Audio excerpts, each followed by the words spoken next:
Blog Talk Radio.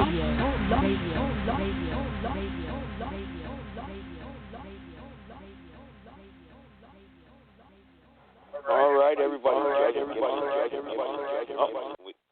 We got an echo. Yes, we got an echo there. We had an echo right there. What's going on? I don't know. But hang on here. I got to connect my show here. Understanding the times in which we live today. There we go. Understanding the times in which we live today. We should be okay now. There shouldn't be any echo. Okay, we fixed it. See, remember a couple weeks ago we had a big show there Saturday. It was on a Saturday night. We had nothing but it was just I had to have Bert come in and fix everything. It was just like way out of control. I mean, way out of control. I'm pretty sure I'm connected here to the my podcast over there at 657-383-0616. I'm pretty sure everybody can hear me fine. I know what the problem is, and I fixed it. So what we're going to be doing here tonight is we're supposed to be having my co-host join me here, Sarah Steele. If Sarah is out there, press number 1. She's probably late. I think she got detained tonight, she was telling me. So she sent me a message on Facebook. That's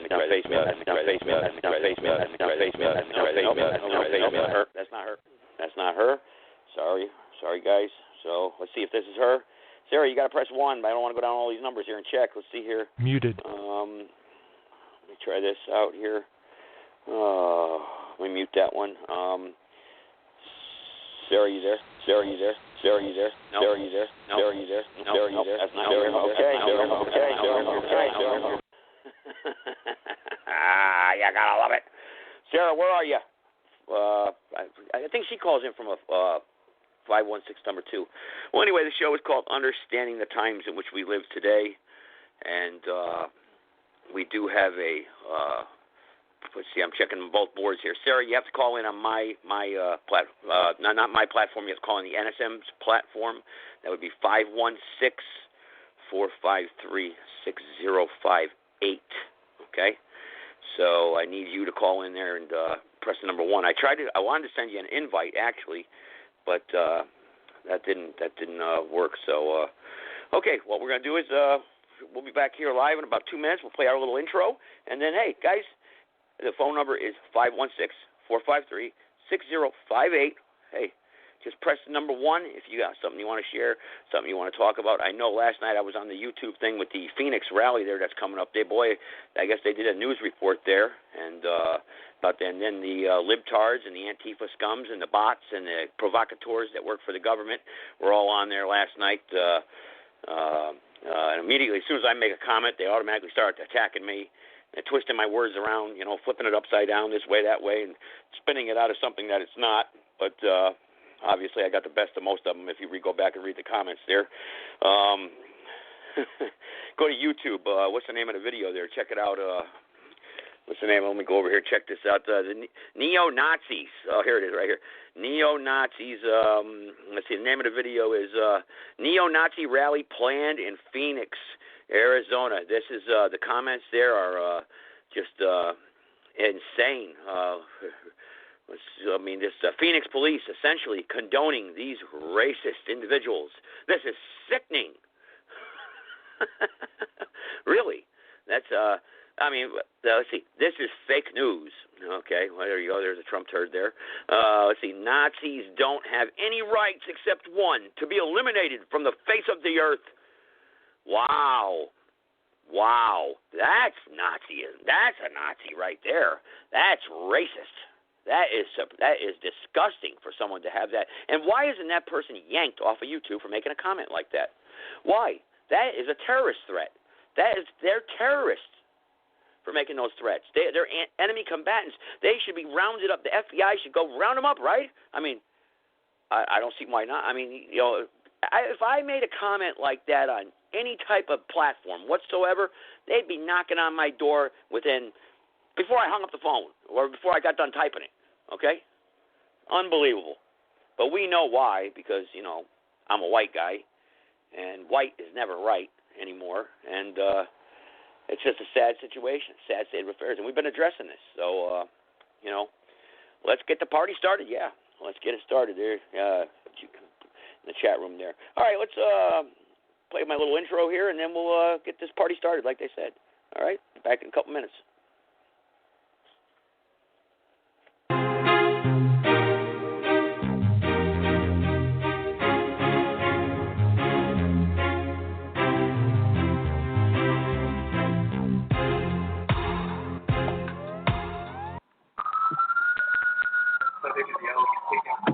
Oh, shit.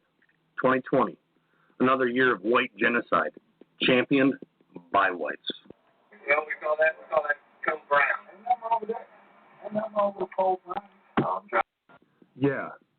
Code Brown, to say the least. That's what you're telling me.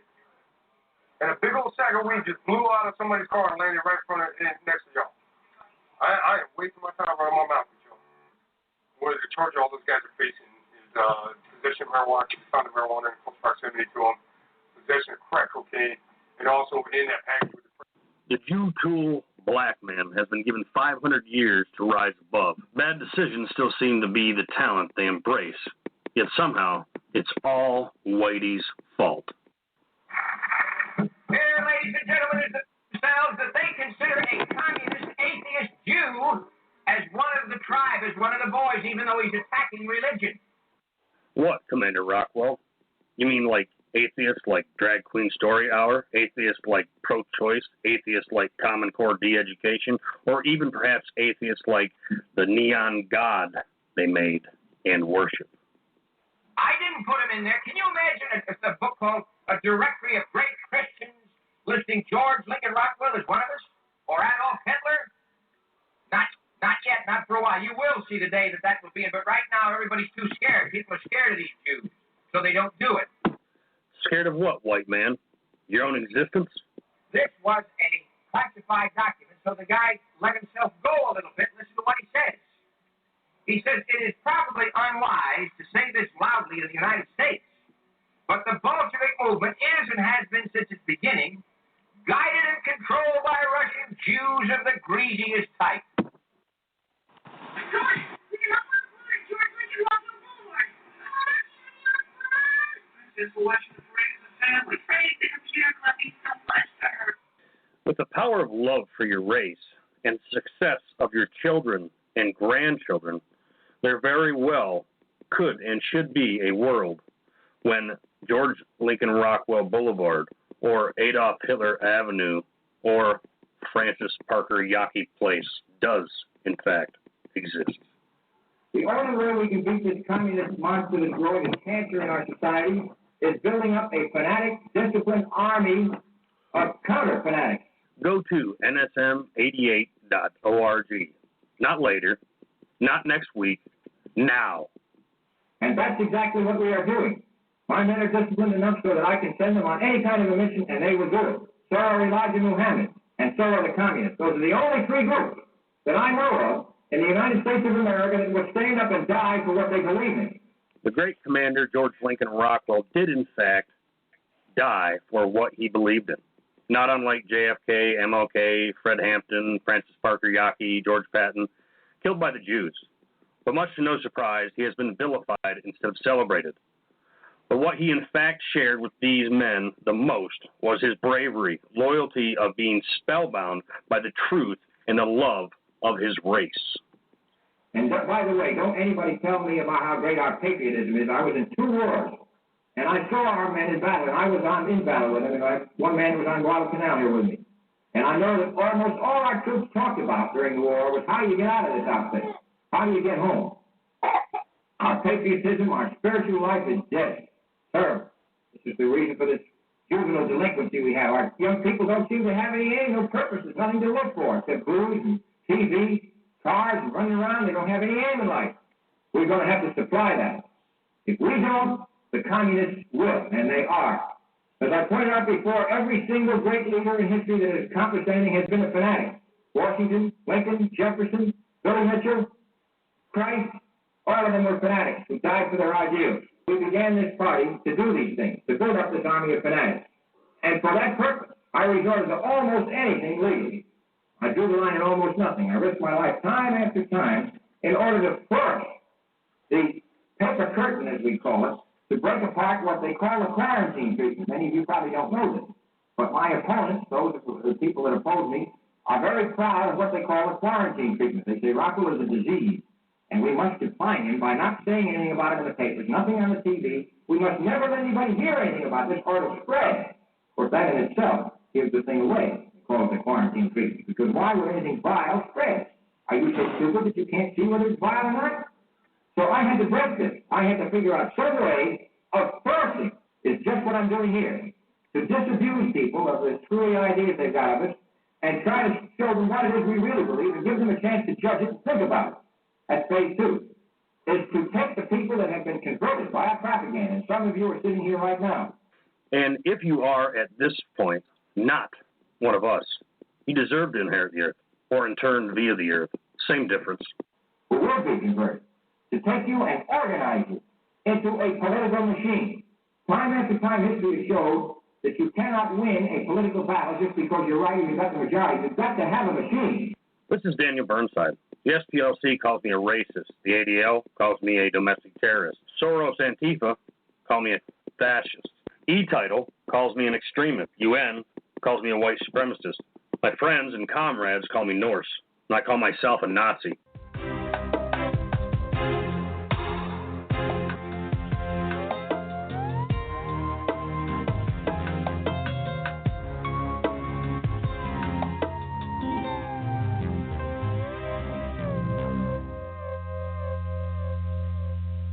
Join me, 9 p.m. Eastern Time, Mondays, for NSM 101. I'll let that finish out there so you can get a plug on his show there. I figured I'd let that play out there on that one. But anyway, all right. Understanding the times in which you live today. So the Phoenix thing we were talking about last night with Bert's open phones there, and we were talking about that YouTube video that they had up there, and the whack jobs there that they had in the comment section. Boy, it tracks. If that's the kind of crowd that's going to be out there in Phoenix, boy, oh boy. I mean, let's see how educated the crowd is out there in Phoenix.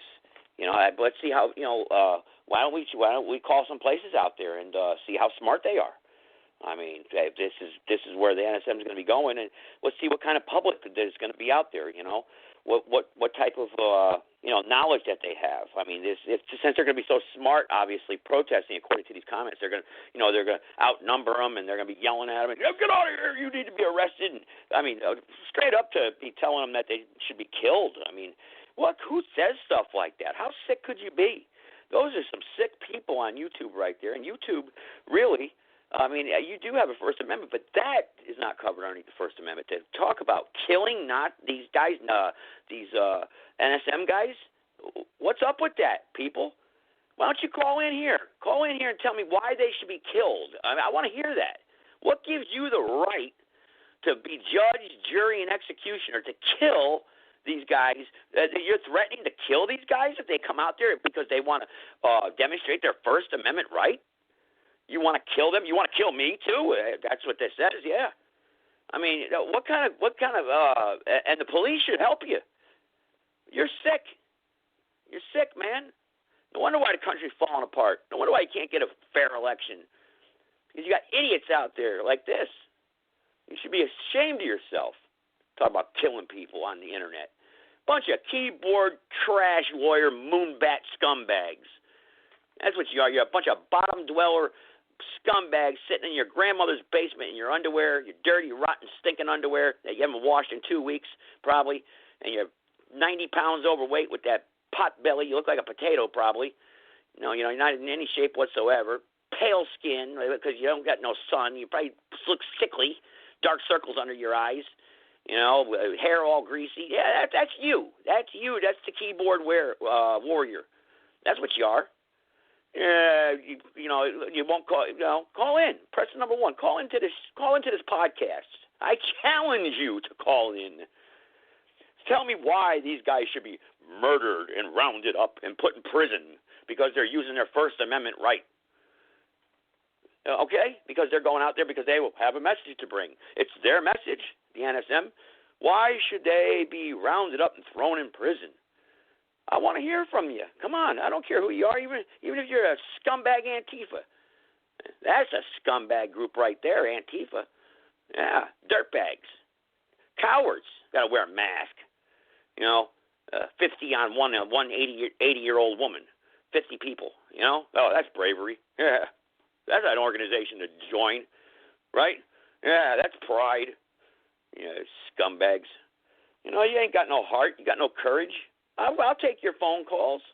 I don't care who you are. You know, phone number is 516-453-6058. Press the number 1. I don't screen calls until my fan club shows up, and then I gotta screen them because those guys they're just off the wall. So, you know, I don't know. It's insane. But let's see what kind of crew we got out there in Phoenix. We're gonna call a couple places here and put them on the spot, you know, and we'll do this live, and they won't know who I am or what I'm doing, and we'll give it a shot and see what happens. I got a couple numbers here, and see what happens here. I'm using Bert's call board here, so it's a little slower, even slower than mine. So let's call one of these places here and see how they're doing. Come on now, dial. There we go.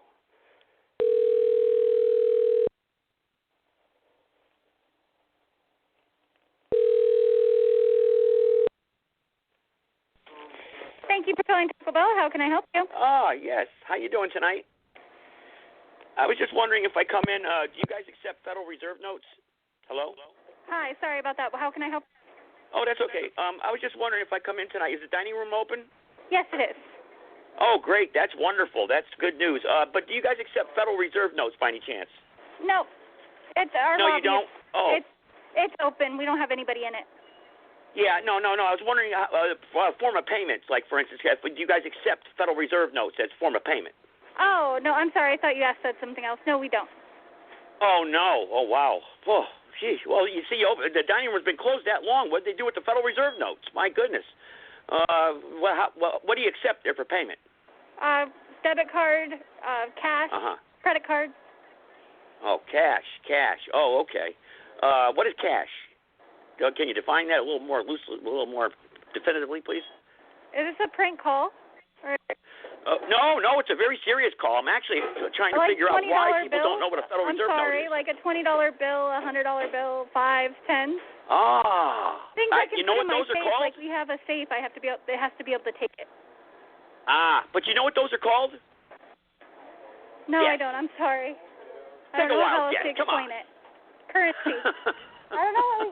I'm sorry. Like I'm trying to. I don't know if this is a prank call or you're being serious. I'm sorry. No, I'm being very serious. They're called Federal Reserve notes. Take a look at one. Isn't that amazing? You didn't even know what a Federal Reserve note is. I'm not trying to say I'm just trying to expose why people don't know what they are. But I appreciate your time tonight, though. All right. Have a good night. All righty.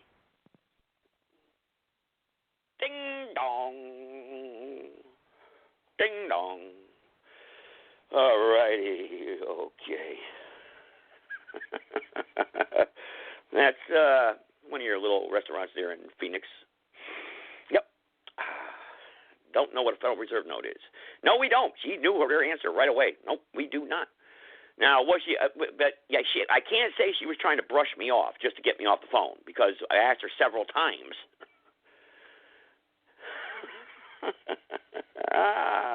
You gotta love it. You gotta love it. You gotta love it, man. And these are the people that vote for you, that are voting. They're creating policy.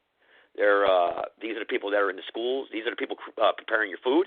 These are the people that are driving down the highway, coming at you the other direction. Kind of scary, huh? Now you think about it. I mean, can they read signs? I mean, oh, Lord, we're in trouble here. All right, here. Well, is this my co-host? Because my co-host is late here. Is this my co-host? Let's see here. Go ahead there, 520. Is that you? This is actually Harry Hughes down in Arizona. Harry. Hey, Harry, how you doing, Harry? Sorry, I'm looking for my co-host. She's late. Well.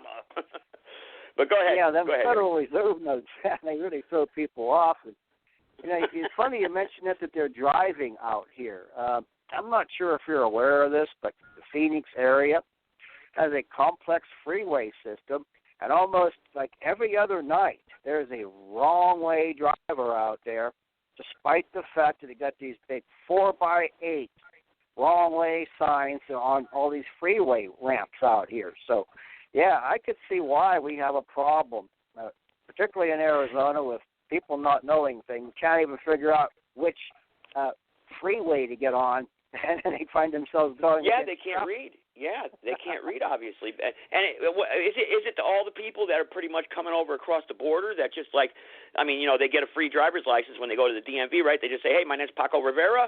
I just political asylum, and then that's it. They get them a license. They give them a Social Security card.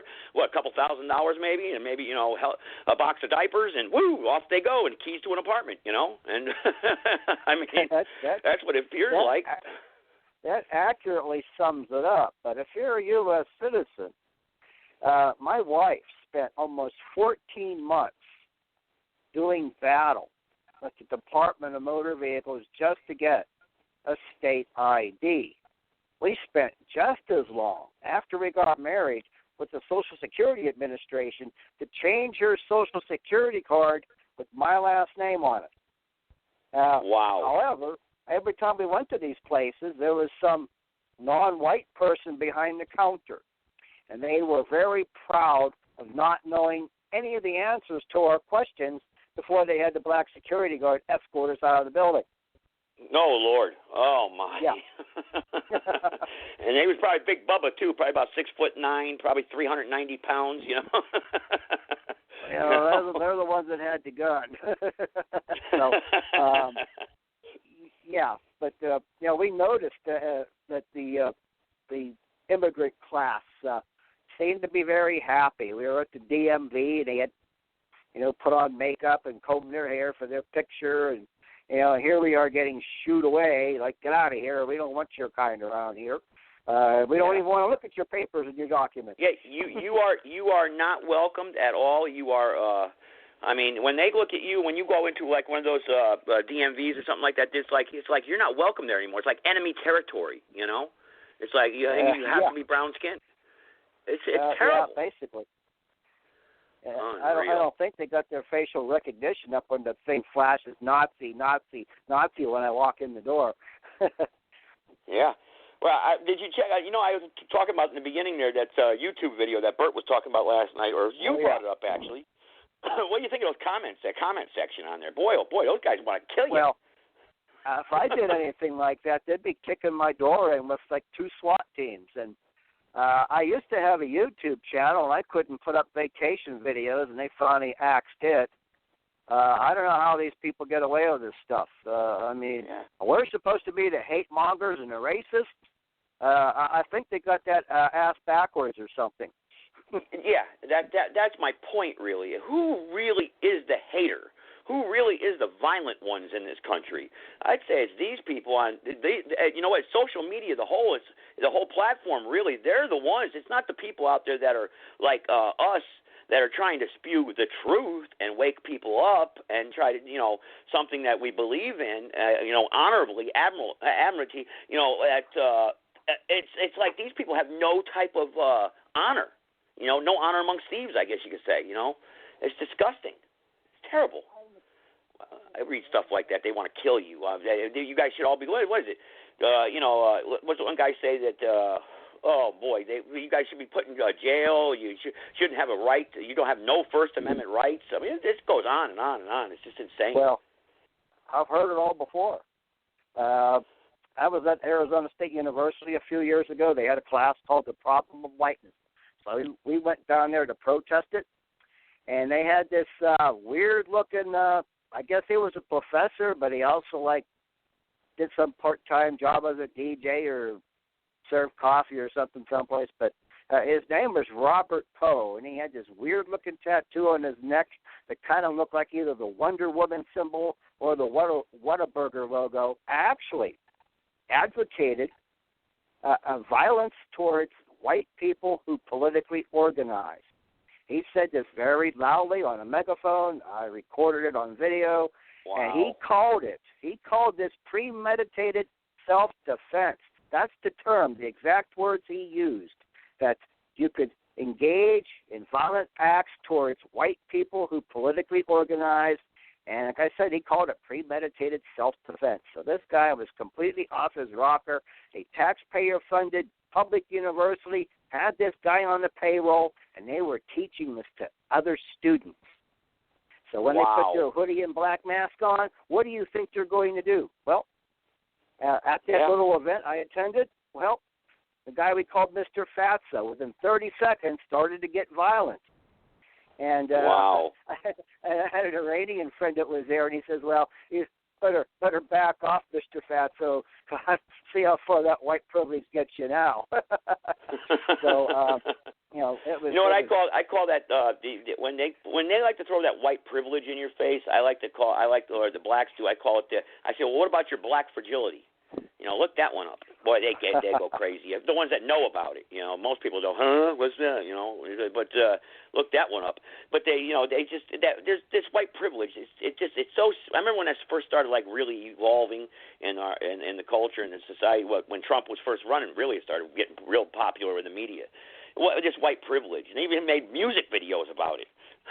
It's just it's hilarious. But it's really it's a dangerous situation. But the Southwest out there, how bad is the border situation? Because you're out there, and you see it firsthand. I always like to talk to people that see the stuff firsthand.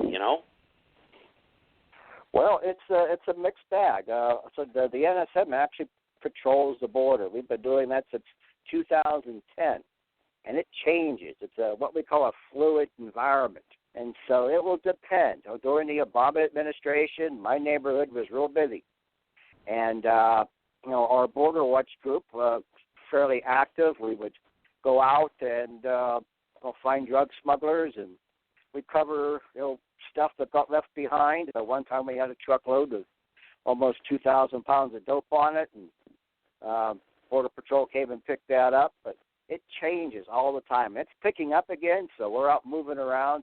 My wife and they're ordered to stand down now, aren't they? The border agents are ordered to stand down. I would really like to call them. I wish I would have thought of that earlier. I would like to call them down there, the border agents, to get the story with what is their directive now? What's their orders? Because I heard it was just stand down, just let them go and come across now. That's a good question. I've been getting conflicting information.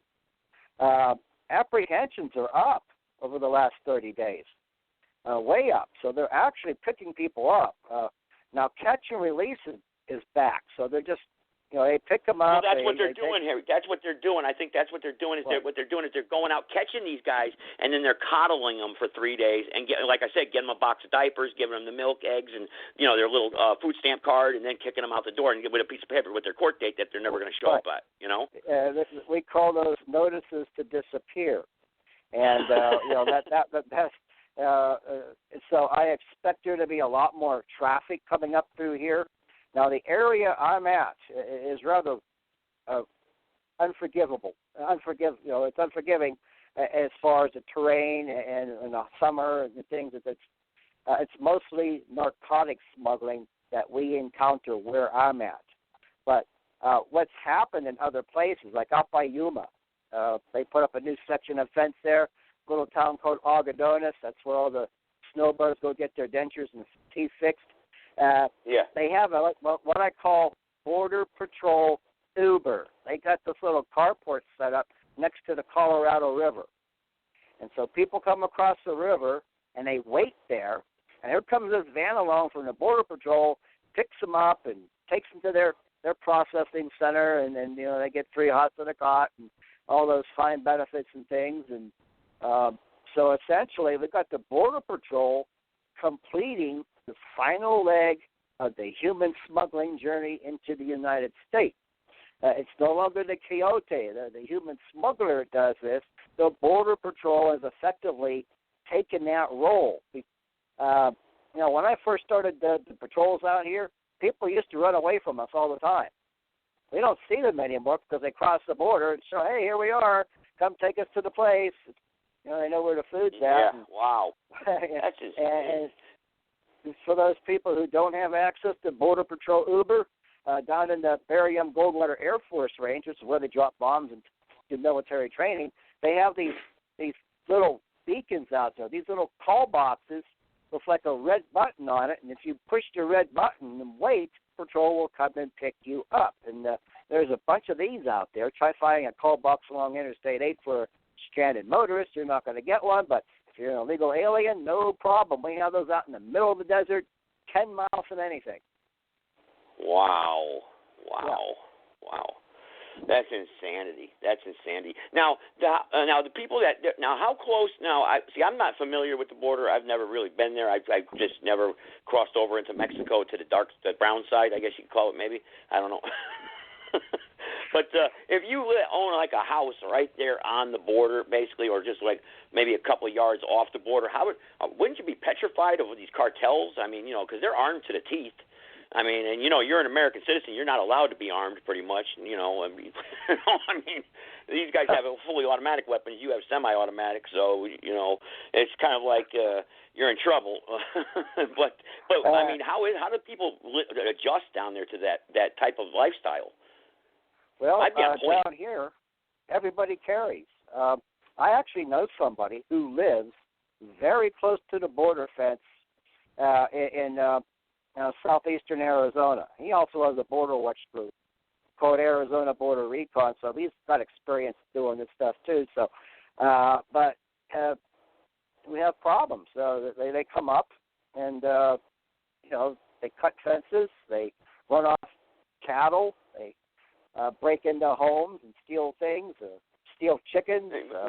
Home invasions. Steal water, all sorts of things. The environmental impact is immeasurable. What they've done with all these people pouring across the border, dumping all their garbage over here, and and they're dangerous. Here where I live, the sheriff's office, the previous administration's sheriff's office,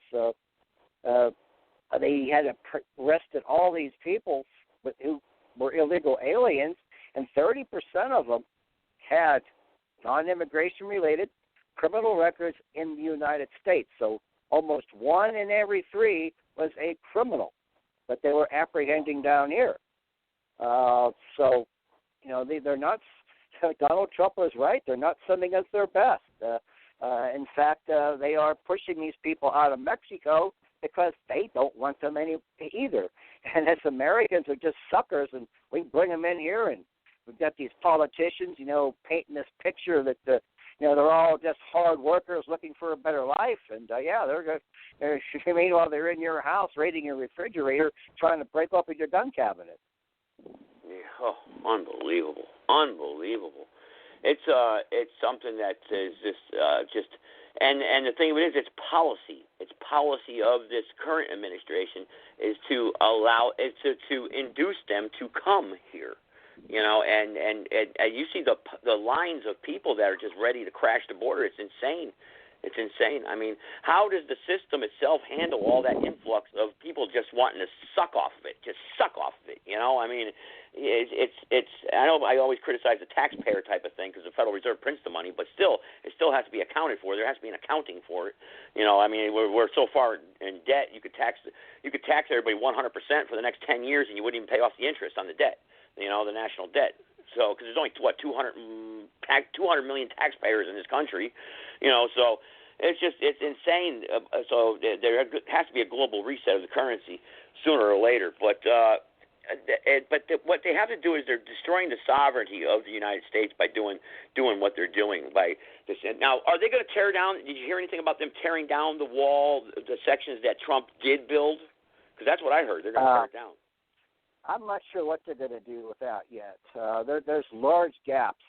My wife and I have traveled from El Paso all the way to Calexico, California, and San Diego. We've actually observed, border construction, throughout the Southwest, and there are places where there's just gaps. There's plenty of gaps. So even if they just left it up, it's going to, people are still going to get through.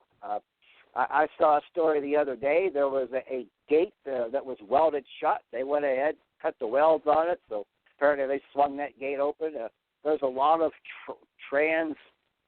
cross-border water and irrigation treaties and contracts and agreements. So there's all these little easements and places where there's water resources and things. So there are gates and other places like that, drainage areas and things. So there's plenty of ways to get through, whether they tear it down or not. They did put up a lot of new fence over the last couple of years, but there's still a lot of area out there that is relatively, basically it's a vehicle barrier that anybody can climb over or under or get through, and so there's really nothing stopping anyone from crossing the border. I mean, I used to go down there and I had to call my dog back over from Mexico because he was over there digging holes and stuff, and get back over here. By body parts. So, actually, I have found human remains out here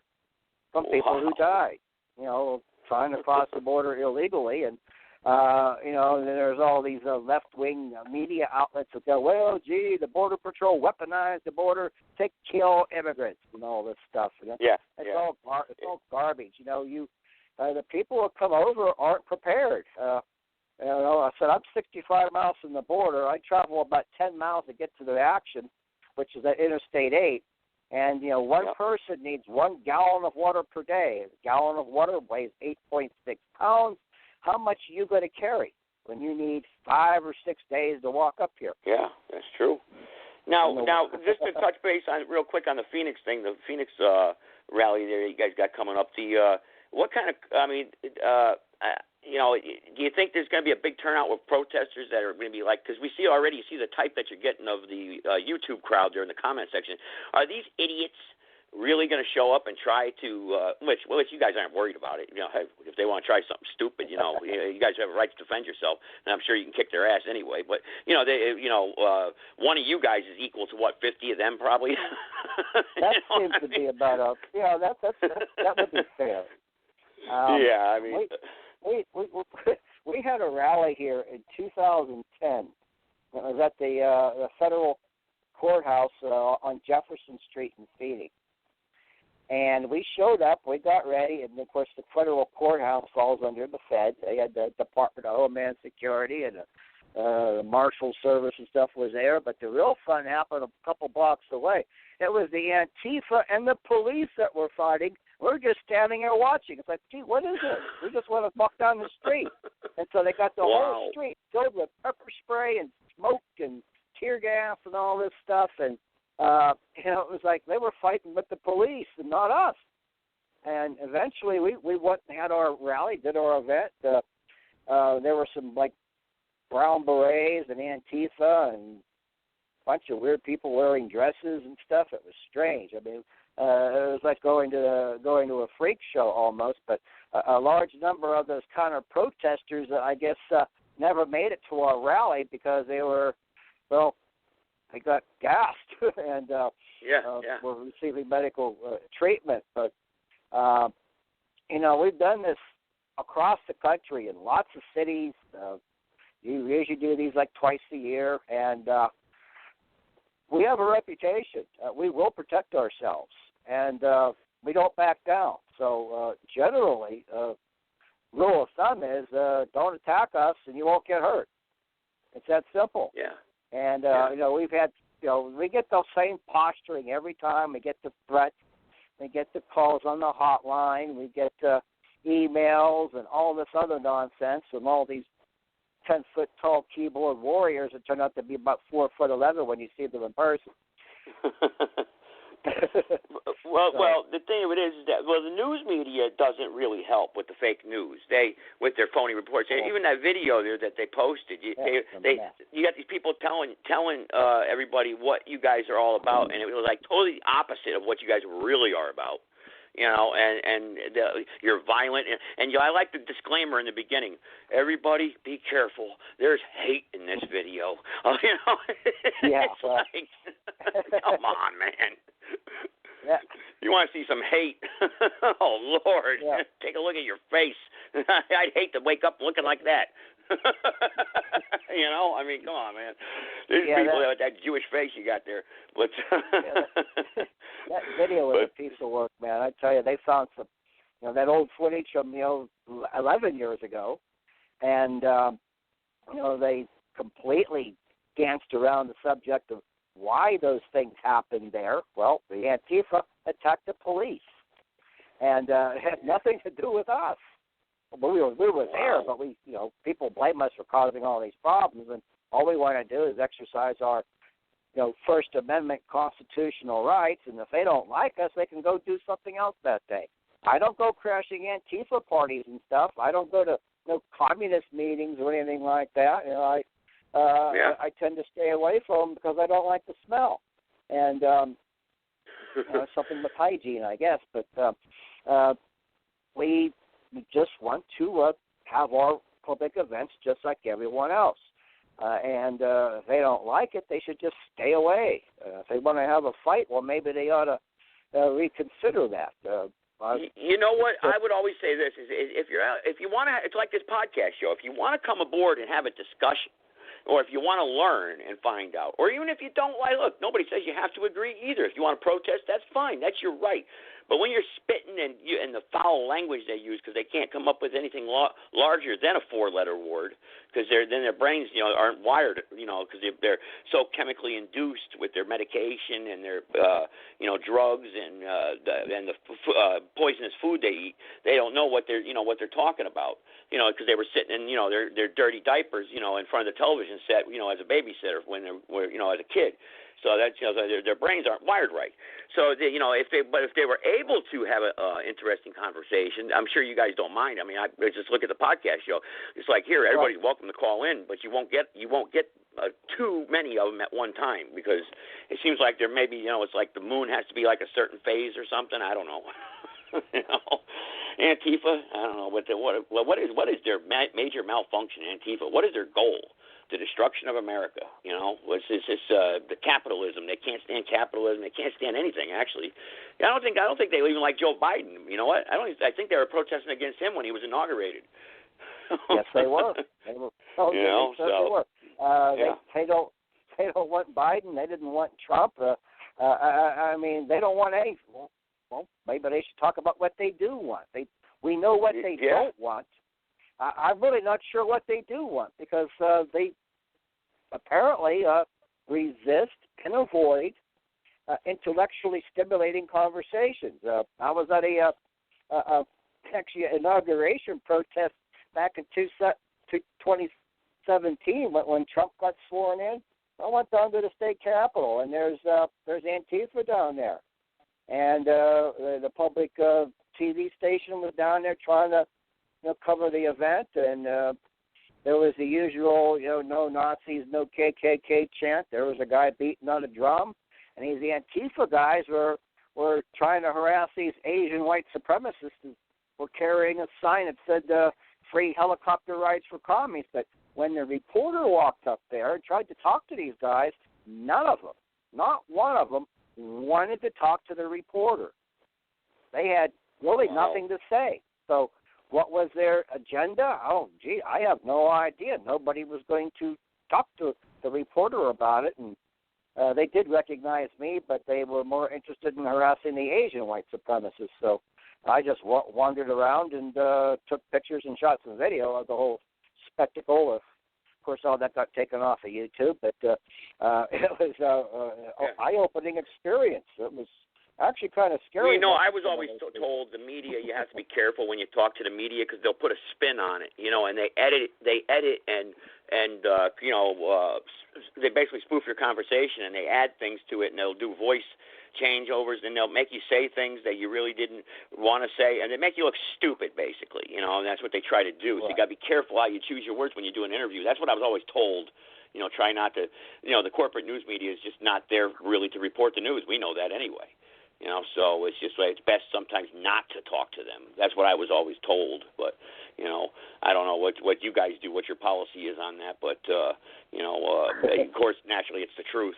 Be careful what you say to corporate news media, because they'll spin it, and they'll make you into a terrorist. Yeah, it's terrible. To the media. Part of my job here at the NSM is I do talk to the media. And they have they have these basic stories that they do. One's racist flyers, one's this, one's that. And they have a storyboard already cooked up to how it's supposed to go. And, oh, really? And they come around and they get a few video and sound bites, and they go find somebody else that doesn't like us. Then they go find somebody at the SPLC or the ADL that doesn't like us. And then they put the story together. Well, I did an interview a couple years ago with a local TV station. It's 25 minutes long. I put a little clip on the news. Yes, the entire interview is available online. Yeah, you're fading out. Hey, Harry, you're fading out a little bit on me. I don't know. At least for me, I can barely hear you. I don't know about everybody else. You're fading out a little bit. Okay, is that better? There you go. Much better. Right. Thank you. Okay. Well, anyway, I do the interview. It goes up online in its entirety, unedited, which was surprising to me. Well, that person who gave me that interview is no longer working at that TV station and is now a public information officer at some police department in Maricopa County somewhere. This has happened to me a number of times with people who have interviewed me and gave me a fair shake, or working in different markets, or found other jobs, or they're not doing what they used to do. So I have a funny feeling that if you don't get the right interviews, you don't work there for very much longer. Well, the Jew gets mad. The Jewish, they get a little bit upset, and that's it. You get the boot. Poof, you're off the get out of here. It's a dirty business. I mean, Jews, when it comes to business, it's a dirty. They have no loyalty. They're just they'll backstab you in a second. Especially when it comes over a penny. Oh yeah. I didn't say dollar. I said penny. I know all about that. I work for 2 different Jewish-owned companies in product and political marketing. I spent 8 years doing that, and it was kind of like the Mad Magazine, Spy versus Spy, but it was Jew versus Jew, and it was crazy in there. It's like these people are actually after each other, but they'll turn on anybody in a heartbeat. Yeah. Amazing. Yeah. Hey, anybody else here wants to chip in here? Press the number 1. You can talk about whatever you want to talk about, but we just kind of spun the narrative there on the beginning of how I started out. So if you guys want to press the number 1, and those of you listening via the internet, or those of you that are on my platform, you have to call in 516-453-6058. Press the number 1. I'll get you on here. Well, that was a good conversation here going with you. Anything else you want to add? Well, that was about it for that. It's going to be an interesting thing down here in April. It's April the 16th and 17th. We'll have our national meeting here in the Phoenix area. So we are going to be cautious about security, as we always are. So we shouldn't have any kind of fiascos like some of these other groups occasionally will have. So, we're going to be pretty tight on security, but we do have a pre-registration form on our website, nsm88.org. So if anybody's interested in coming down here in April, you need to sign up in advance. We tend to, don't take too many walk-ins. How long in advance? How long in advance would you recommend that they do? Because you obviously don't want them doing it a day before. So how long? Well, usually we like to know about a month out. So our national meeting also involves food. So we need to know how much to get and how many chairs and tables we're going to need and things.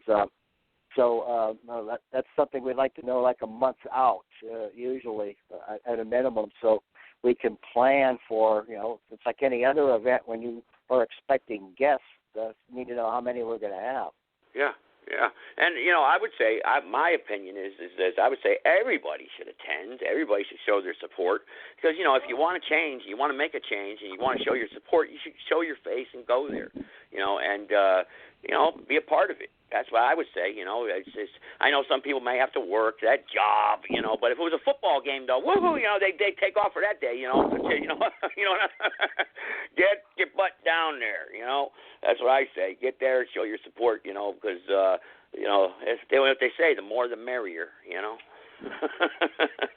But, yeah, man, it's something that, as far as the security goes, that I forgot what I was going to ask you. Actually, I wanted to ask you a question about that. Say, like the Antifa scumbags show up, which they probably will.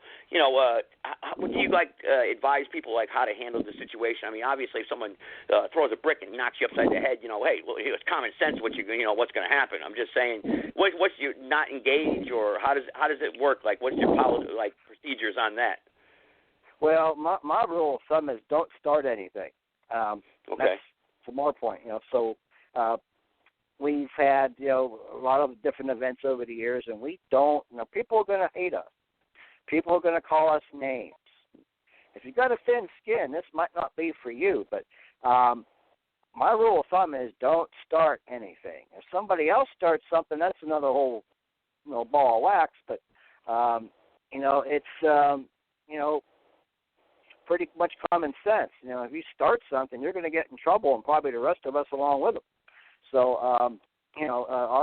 our policy is to just, people call you names, just suck it up, and we try not to engage these people. In fact, when you don't engage them or you're nice to them, that makes them even angrier. You have a nice day too, and they get really upset. That's what I've done for years. But generally, when we have these things, the police, of course, ultimately get involved, whether we want them or not. Generally, we don't ask for any kind of police involvement, but they will insist on getting involved, and they'll try to separate both parties as much as possible, but that doesn't always work. So we'll see what happens with that. Yeah. Well, no, that's good advice. That's obvious. Because there are some people out there that, they'll say that, you're agitating the people. Like I saw a couple people there in the interview. They're coming down here to agitate, to start problems. Yeah, it's not what it's about. It's a First Amendment thing. Look, it's your national meeting. What? You guys cannot gather? The NSM is not allowed to gather? This is America. That's what I thought. Like I said, it's kind of like kind of hypocritical, what they say and what they say speaking against. You know what I mean? They're the real oppressors, I guess you could say, the real supremacists. Those the people out there, the libtards and the antifas. They're the real ones that are suppressing and trying to take away your rights as an individual. They're the capitalist scum bastards that they are. But it's sad. It's sad. But America's really, are we going to make it to April the way this country's going? I mean, he signs a few more executive orders there. We might not have any highways left. They're talking about state-to-state travel bans and things. So, will Bert be able to get out of Florida in April? I don't know. A few months ago, travel bans was xenophobic, but now it seems like, it's par for the course. You got to show your papers, and your papers have to be in order. Well, that's what they say. If you travel to another state, you got to quarantine. You got to self-quarantine. They run your plate, and they fine you. I mean, it's I don't know what every state's policy is, but some states it's insanity. I mean, look at the social media. I put up just recently declassified CIA documents there on my Facebook page last week. Half of them have already been removed. And they ain't coming back, folks. So, if you could find them someplace else on the Internet maybe, but I put them up on my Facebook page as soon as I got them. And, half of them are gone already. So, they're censoring. Censor. They don't want you knowing too much because, you get in the way of important people, and that's just not what they want. They're going to shut you down. I'm surprised they're letting us do this on Blog Talk still. One day they're going to censor us. They're going to shut us down. And then what happens? Everybody's going to say, well, you should have been there. You should have been showing your support, because in numbers, there's value. I never like to say numbers, there's strength, because you can have 1,000 idiots and 1,000 weaklings and have 10 solid guys that'll, overcome that 1,000. So, I say value. What's your value? What you're bringing to the platform? What you're bringing to the rally, or what you're bringing in a group? That's what's important. So anyway. Yeah, man. Let's see here. I had a couple callers there waiting, and then they jumped ship on me. So I don't know where my co-host is. Sarah there from Minnesota. She's supposed to be here, and I guess I got stood up there, Hey, story of my life, maybe. I don't know. But she said she was going to be here. She said she got detained or something. I don't know what that means. She was getting detained. I don't know what that means. But Sarah, if you're out there, you got to call in. I think maybe she's thinking that she has to do it like the Podbean thing that I had going, where I sent her an invite. No, you have to call in. 516-453-6058, press number 1. I don't know if she's got a message she wants to bring or something. She asked me if she can come on, actually. So she said, I want to come on Bert's platform with you if I can, or Bert's show. So, but I don't know. People tell me they're going to come and they never show up. You ever have that problem, Harry? Yeah, actually, usually a week before the rally, people say, well, Well, something came up, I can't go. We always get these guys that back out at the last minute, but that's about it. Generally, I don't make too many appointments, and I keep mine. Yeah, mean what you say what you mean, you know? I mean, it's back up what, you know, you got to stand for something or you're going to fall for everything, you know? I mean, that's just common sense. I don't know. Who knows? I don't. Maybe some people are having trouble getting through because I've got a full board here, and I know on my other studio screen I got full board, but I don't know. But we could do another, Federal Reserve there rally here and see what down there in Phoenix, see what we can get here, and see if we can get any, intelligent. Maybe we'll get shocked, and I'll be, this will turn into a thing of the past. I don't know. You know, I've been doing it for a while, and I know what happens. It's printed right on the note too. It says Federal Reserve note there, printed in ink. You know, does anybody actually look at the money before they spend it? Or well, that's what I get. That's what I don't understand. I mean, I noticed that when I was a kid. You know, I mean, I was like, you know, I noticed what it said. You know, it's just. Yeah, I knew it was the legal tender. I mean, it's. I would question it. It says, public and private. See, when they say like, you know what I always get at? That pisses me off when you walk into a store and you got a $100 bill, and they say we can't take that. Well, that's against the law, you know. They have to, because how are you supposed to exchange your goods for services, or goods for, how are you supposed to barter? Because the Federal Reserve note is the only permission that you have to barter with, because you can't barter with something else because it's against the law. You know, you can't go in there and say I have an ounce of silver. You know, what are you going to give me for it? Because that's against the law, even though the Constitution says it's supposed to be what you're using. You know, so when they say they can't make change for it, or they don't accept them, some people, they can't make change, I can understand, because, people get robbed and everything, so I don't give them a hard time. But when they say we don't accept those, that's when I get a little pissed off. I'm like, not happening, you know. It says for all debts, public and private, right on it. So you will accept it, you know. Well, it's kind of like your Social Security number. You know, they ask you for your Social Security number. You don't have to give it. And if they make you give it and they say it's a requirement, it's their policy, $1,000 fine, and you get that money. The form, you can download the forms thing. I still think on the internet, I forgot what site it was, $1,000 fine. You know, and you bring it to a judge, and you can go file it right at the courthouse. Boom, right there. I mean, that's at least how it used to be. I mean, I don't go around, trying to fine people $1,000, but I know that little trick too. Writ of habeas corpus. If you got to bring someone's restraining of your liberty, you file a writ of habeas corpus. If a judge refuses to sign that habeas corpus, it's $2,500 that judge gets fined right on the spot. You know, so it's all kinds of little things. That your system can work for you if you know what you're doing. You know, so and habeas corpus is a very important way to enforce your rights, or when you're being restrained of your liberty. You know. So it's because it's instant. You pull that body into court. Everyone says, well, it's used just for prisoners. No. It's 14th Amendment to look it up. But, yeah, man, let's see here. What else do we got here? I've lost like half my calls here as soon as I said that. What the heck's going on? Is Blog Talk screwing with us, or is they hacked into the show here tonight? Those YouTubers, what the hell's going on here? All right, I mean, I'm getting calls like it's popping up, coming in. 516-453-6058. All right, let's see. Let's call this place here. Let's do this. Get this going here. There we go. Another Phoenix place here. Let's see what we got here. All right, let's see what kind of brains we got out there.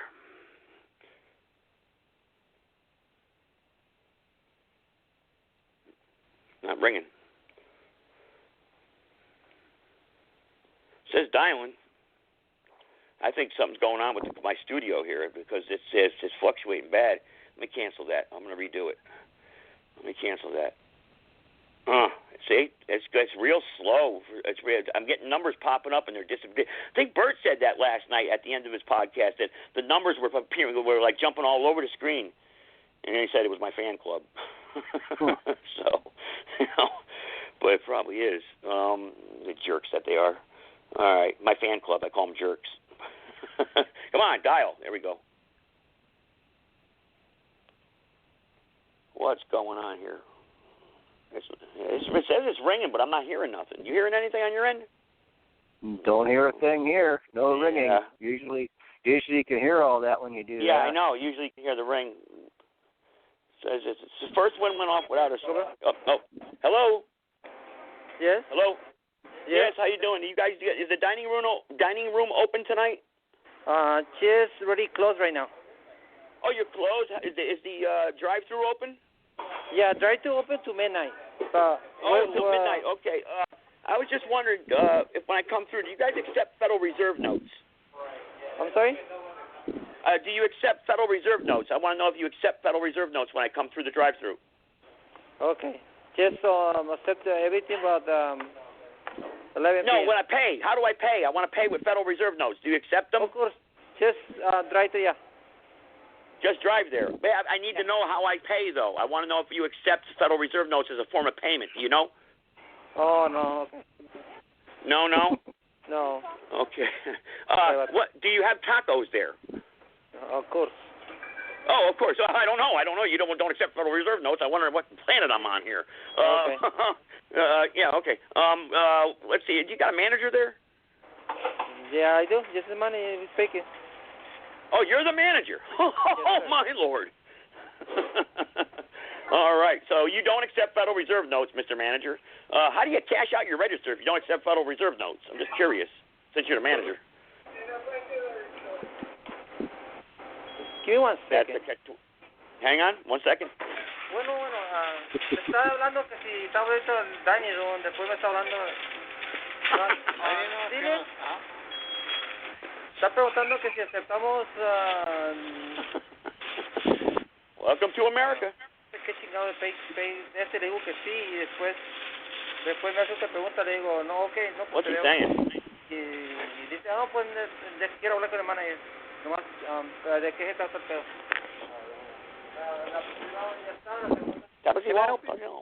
Yes. Hey, how you doing? I was just wondering. He got all confused. He said he's the manager. Are you the manager, sir? I'm one of the managers on the floor. What's going on?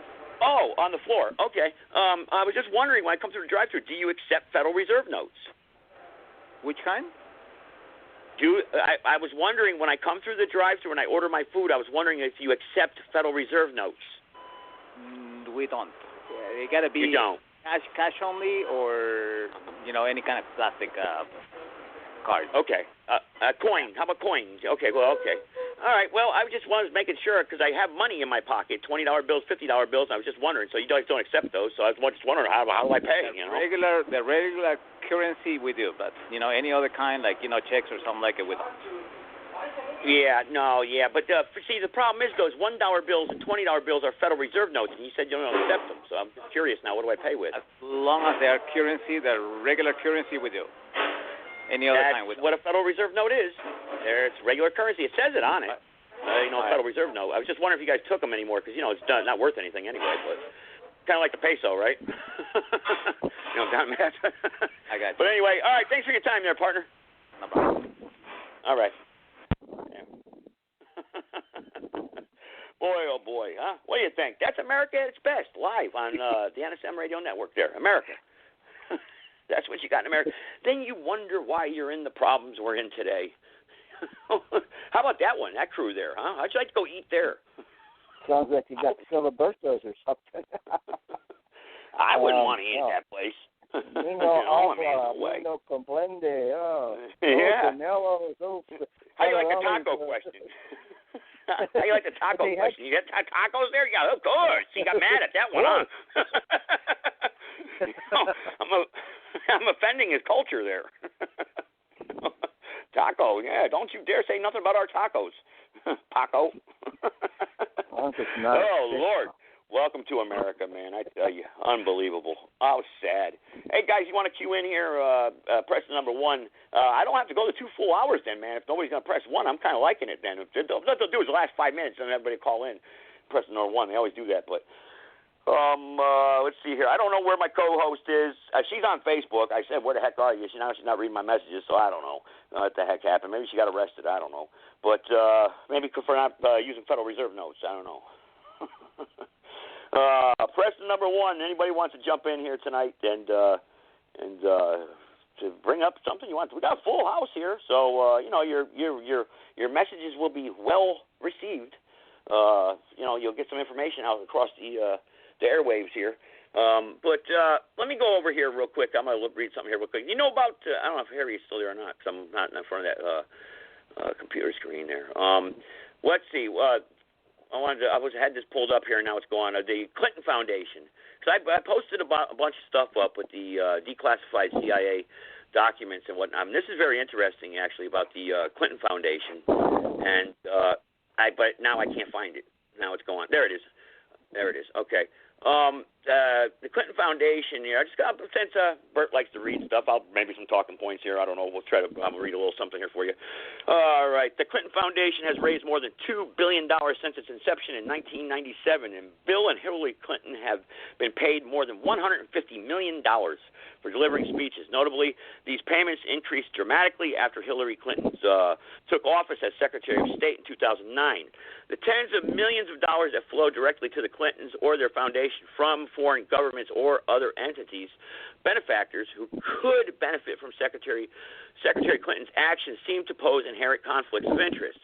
The foundation is currently being probed by U.S. Attorney John Huber, which he's not the current U.S. Attorney, he was at that time, who was assigned by then Attorney General Jeff Sessions for alleged wrongdoing.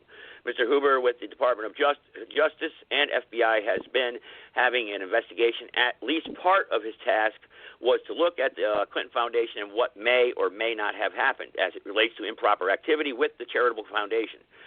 Representative Mark Meadows, RNC, told The Hill on November 20th a scheduled testimony by Huber before Congress was postponed in response to the funeral of late President George H.W. Bush, Sr. there. The Clintons' apparent conflicts were concealed, and their potential crimes has been mitigated by several factors. The Memorandum of Understanding reached with Obama's presidential transition team, special government employees, waivers, and the State Department's ethics review apparatus. The Clinton State Department special employees. Now, in addition to the tens of millions of foreign funds that flowed to the Clinton Foundation, the Clintons received tens of millions of dollars in the form of Bill Clinton speaking fees and consulting arrangements. Instead of these payments being reviewed by neutral or third-party ethics officials, which they are supposed to by law, they were reviewed by the State Department under Hillary Clinton, and the process specifically involved longtime Clinton lawyer Cheryl Mills. She probably had sex with Bill too there, in the White House. It is worth noting that Hillary Clinton's State Department operated without an inspector general for the entirety of her tenure. I think that's a violation too there. An unprecedented duration without a watchdog in place. Furthermore, Clinton was granted SGE waivers to her closest staffers, such as Mills, Huma, Kelly, and approximately 100 others, that allowed these staffers to work for both the State Department and other for-profit entities. SGE status is essentially a conflict of interest. Okay. The Clinton Foundation. Let's see. This Clinton Foundation. It had its hands in so many corrupt deals that it would make your head spin if I was to read this entire thing. I mean, if you go to, for instance, the Lockrit became a Clinton Global Initiative partner and pledged $10 million in scholarships. Let's see here. You go down the line here. Now we get into China entanglements here, and then let's see, Steve Bing. Then you got the Clinton Global Initiative (CGI) meeting in New York on September 21st, 2010, with Mario Tamaghetti. These guys are. They basically what this Clinton Foundation is what I'm trying to do is I want to do at the next show. I have the emails, the Clinton emails. I have all her emails. I'm not going to go over all 10,000 of them, of course, but there's some very interesting ones in there that the corporate media did not tell you about and will not tell you about, and I have those, believe it or not. And I got them from WikiLeaks, so I did the research and went through them all. Probably a lot of people have them now because it was, but I had them last year. And there's some stuff in there that's going to blow your mind. When I just want to make sure I'm able to read that and not have the CIA kick down my door and kill me in the morning. So it could happen. You never know. But there's some stuff in there that blow your mind. I mean, it's insane. Some of the stuff that I read through that's why they covered that email scandal. Now, if we would have did that, if we would have smashed our servers or our hard drives like that when the FBI wanted, we would have been felony conviction all day long, sitting in prison. And why this woman Clinton? No, she gets off scot-free. Even when Trump was president, why didn't Trump pursue that? Why didn't he pursue that special prosecutor that he promised he was going to do? Why didn't he? Because the Clintons are, that would have been. I'll tell you what, I would have had a lot of respect for Trump if he would have did that. Really, the Clinton donors cashed in on the Haiti earthquake, for instance. Haiti was rocked by a devastating 7-magnitude earthquake. Internal emails sent just hours after the quake and released under the Freedom of Information Act, revealed the State Department was communicating with Clinton Foundation and prioritizing projects for Clinton benefactors. A top State Department aide, Hillary Clinton, fielded incoming offers to relief assistance, asked the foundation for help identifying the offers, and gave special priority to FOB's Friends of Bill, okay, that's what it is, WJC VIPs less than a month after the quake. U.S. Ambassador Kenneth Martin sent a cable to the State Department headquarters saying the gold rush is on. Okay, that's a total scam, man. That's a crime. In April 2010, the Clinton State Department established the Interim Haiti Relief Commission, IHRC, a quasi-governmental entity that coordinated relief efforts. Bill Clinton and Haitian President Jean-Max Barry, I think that's how you say his name, were installed as co-commissioners. The IHRC approved projects that would be funded by either the State Department, USAID, or the Haiti Recovery Fund. And you're talking maybe $50 million, $75 million here, and $10 million here, $5 here. It's insane, and it never went to the country itself. It was like funneled to Haiti and then offshore to offshore bank accounts to the Clintons, little team there in their foundation. So where's Black Lives Matter? How come they're not, marching in the streets for that? Haiti, why wouldn't they? This was exposed this year, actually. Why aren't they stomping their feet? Instead, they're worried about some guy who got, the Floyd guy there. The guy with the knee in his neck there. This is over close to $100 million robbed from the black people. The Haitian people. Why aren't they, brothers in arms here coming together? I don't know.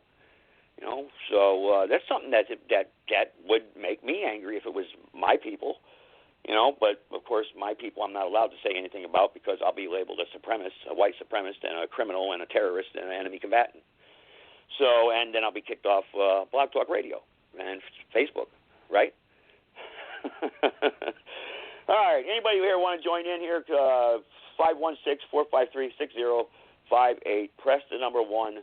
I don't know if people are having trouble getting through or not, but what I'm going to do is I'm going to play a quick something here, and I'll come back, and if I don't get any new respondents here, I'm going to get ready to wrap it up in about 30 minutes. So you guys who want to talk, you need to do it, and press the number 1 and get involved here. So let's play something here. Play some, try some, try some, try some, try some, try some, try some, try some, try some, try some, try some, try some, try some, try some, try some, try some, try some, try some, try some, try some.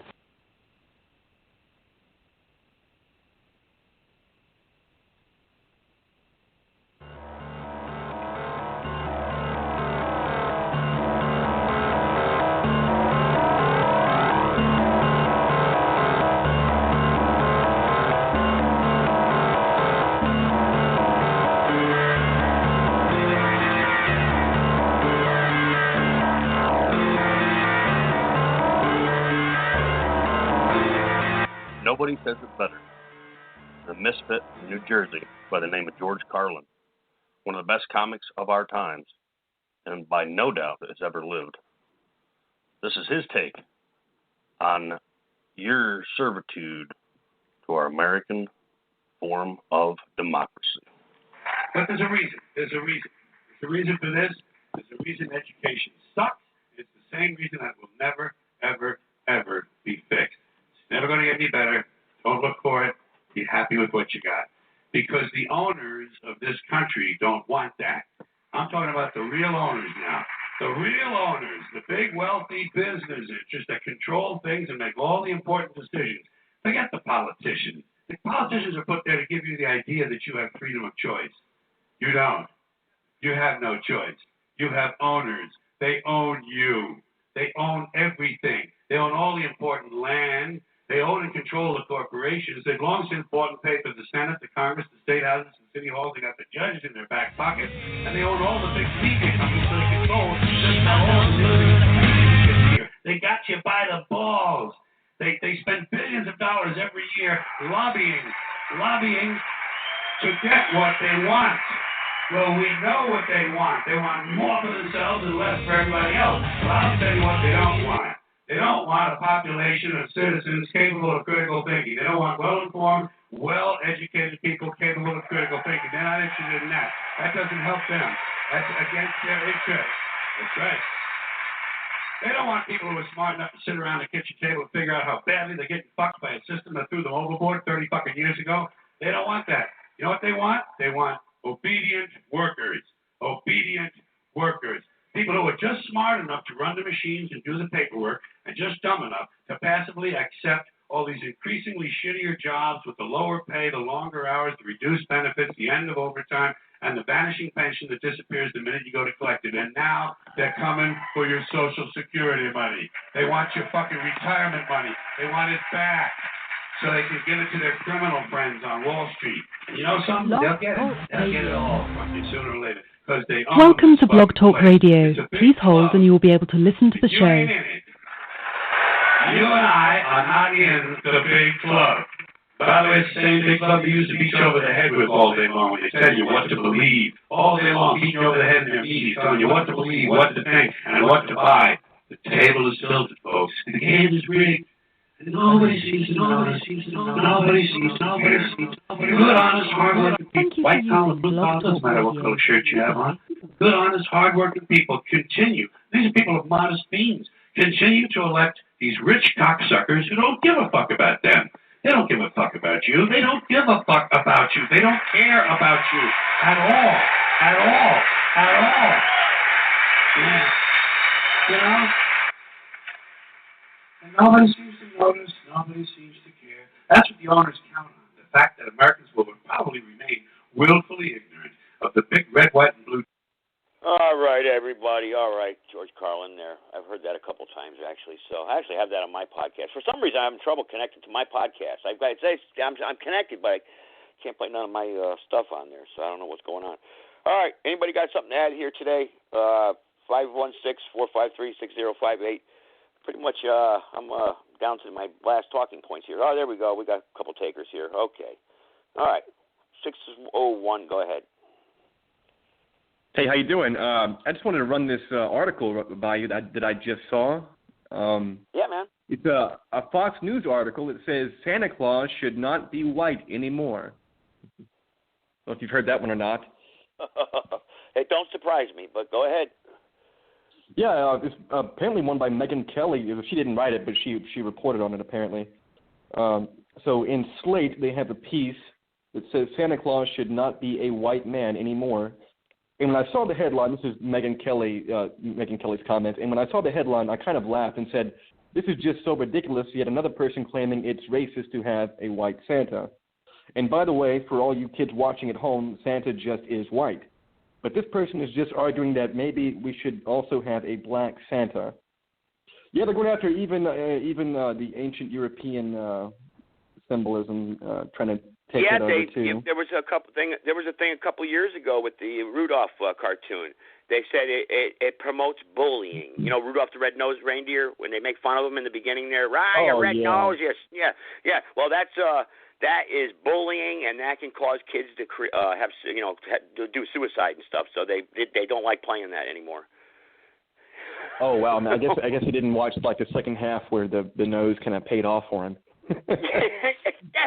You know what? What you just said right there is what a lot of people said. You know, they're like, you know, don't they get that? You know, it's kind of like they don't see common sense like you and I. You know, I mean, there's a moral to the story. You know. Yeah, and I you know what? It almost it's you know the obvious assumption for everyone is, well, these people are just absolutely nuts, and then maybe it's not that simple. Maybe they do understand it, but they're just attacking it anyway because of the origins of the story, because it's European culture. That's that to me probably seems more plausible. They don't like it because it's ours, and that's why they attack it. And that's why they can't. That's why they can't make their arguments make any sense, because it's not about making a legitimate argument. It's simply about getting our cultures out of the way. And that's really all they care about.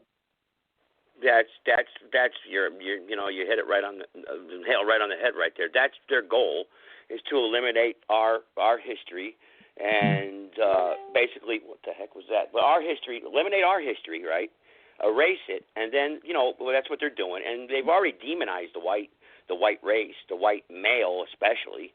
You know, that you're privileged, and so therefore you have this guilty conscience. You're supposed to, anyway. I don't, but you're supposed to. And now it's easy for them to move in. Any event that happens, the society's already set up for that paradigm way of thinking that it crushes the spirit of, you know, of the white race, and it should not be like that. You know, it's terrible, man. It's an agenda. It's a filthy. I wish I had their playbook, kind of like the New World Order. I studied it for years. I should have studied a little more into this, is what their playbook is. I'm sure they got one. Maybe Bert knows, and a couple of you guys out there. You know, what's their playbook? What's the end game goal here? Or what phases are they in? You know, what systematic changes do they have in store for us in the future? You know?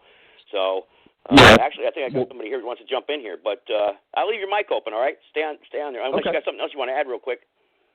Yeah, well, I just wanted to add to that really quickly. You said, well, I think their current playbook now, when it comes to America anyway, is just push everything as fast as possible. They know, the Goyim know, just overrun them, overwhelm them, and that's why they're bringing in, I don't know, what is it, like 20 million Hispanics in the next 4 years? Yeah, maybe even more. You know, it could be double that. You know. Yeah, so they won't even need to break any election laws after that point. They will have the majority. I know, it's bad, man. It's real bad. Wow. It's scary, because, man. 806, go ahead. Jump in here. Hi, totally off topic. I just tuned in. I didn't realize the time. But I don't remember if it was on your podcast or on Commander's. They were saying if you were to type in White Pride Worldwide on Facebook that you would get immediately 30-day banned. I did, true. yeah. It's true. Oh, why you did? I said, let me just see for myself. Sure enough, almost instantly, against community standards. I forget exactly the terminology, but it was something like hatred organization. Yeah, something like that. It's hatred. Yeah, it's hateful to be white and proud. You're a hateful person. What the heck's wrong with this country? I don't honestly know, but you know what I wanted to do? Of course, I'm banned off that one now, but I wanted to type like Black Lives Matter and see nothing's going to happen. Nothing at all. No, you'll get a lot of likes, a lot of loves, a lot of comments added to it. Yeah. So it just goes to show you, they say, white privilege, that's crap. There's no such thing. We really don't have it. As much as, people turn around and say, you're white, you got all this privilege. Well, you know what? I can't even type white pride. How much of a privilege is that when the blacks can? I know. So. And it's, you're demonized. You'll be demonized. And go out in public and do it and see what happens. Oh, Lord. They are. They're doing it in Phoenix. They'll be surrounded. Die. They should go look at the YouTube video with the comments. Yes. You're right, and I saw that little clip on the website, how everybody's preparing for us to show up, and they've already got the left wingers, just so furious, and it's like, and then I really appreciated though the Phoenix. I don't know if it was the police or the governor, but somebody in authority was saying they have every right to peacefully assemble, and I thought, thank you. Right. Let's get to the point of this. It's not a matter of whether you like me or not. So I have a right to be there. That's what America's about. You're right. Yeah. So I was tickled pink about that one, I got to say. But just so everybody knows it's true, don't type it in if you don't want to get banned. No, I wouldn't lie to nobody. I know. Type it in, right? Though. All right. I've well, already, thank you for having me, Joe. Oh, you're welcome. Yeah, you're welcome. Time. All right. Talk to you again. Bye-bye. All right. Bye. Thanks for the call. All right. Go ahead. Go ahead, brother. 601.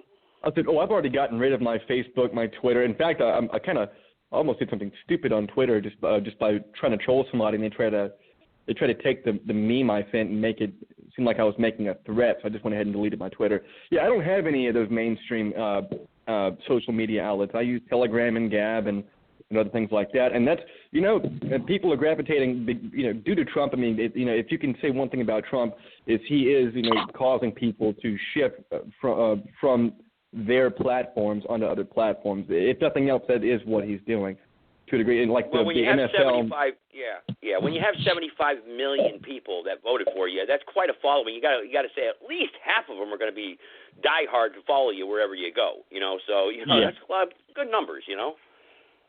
Yeah, and because of the endorsement of BLM that the NFL and the NBA has given, people have pretty they've pretty much been self-boycotting. They really didn't watch the Super Bowl too much. I mean, they had the lowest rating since, 2007 or 6?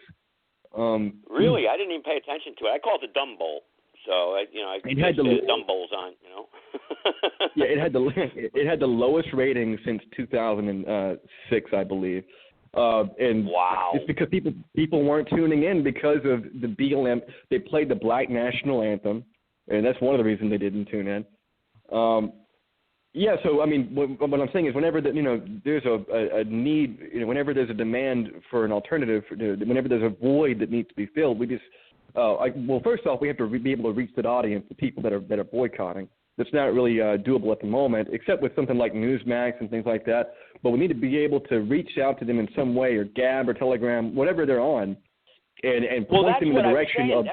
You know what? You made just a perfect point right there, and that's Blog Talk just really can't do it. And that's I said that to Bert too. I said, this is the time now that the Republican Party is splintered, finished through. There has to be something that the people have to cling to. It's tribalism. They have to go somewhere. They got to be a part of something. Well, this is it right here. This is the perfect opportunity. Exactly.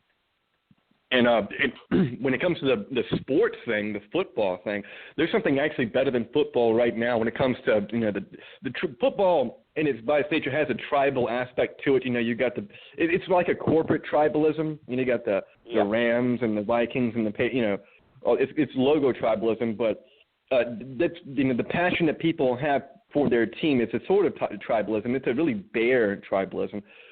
But there's another sport. I'm sure you may have heard of it. It's a M1 Medieval. I don't know if you've heard of it. I never heard of it, to be honest with you. It's actually catching on big time. I think at least in Ukraine and Russia and in Central Europe and in many places in the U.S. It's legitimate medieval fighting. I'm talking armor, swords, axes, the whole 9 yards. They're just not sharpened objects, not sharpened.